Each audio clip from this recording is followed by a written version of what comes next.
Et si les cheveux tombaient comme des feuilles à l'automne? La chute de cheveux, s'agit-il d'une histoire de saison ou d'hormones? Voici quelques petites réponses à vos questions. Sous l'influence hormonale, nos cheveux poussent et tombent, et au cours des saisons, la production d'hormones varie.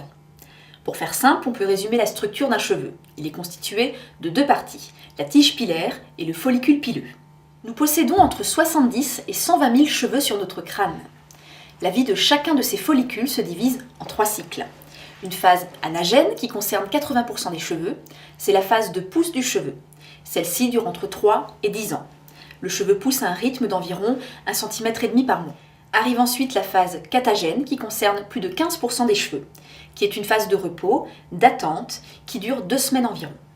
Un nouveau cheveu poussera en dessous au bout de 2 à 4 mois, ce qui veut dire que l'ancien cheveu est retenu dans l'attente du nouveau.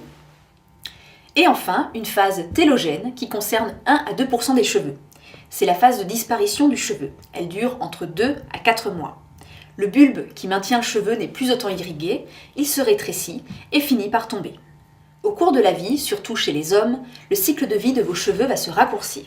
Sous l'influence des hormones mâles, vos cheveux deviennent alors moins longs, moins pigmentés, moins denses et moins épais. Même si on ne peut pas garder une chevelure jeune à vie, il existe des traitements à l'efficacité prouvée qui permettent de fortifier vos cheveux et d'éviter les irritations du cuir chevelu en stimulant la pousse, ralentissant ainsi la perte excessive de cheveux.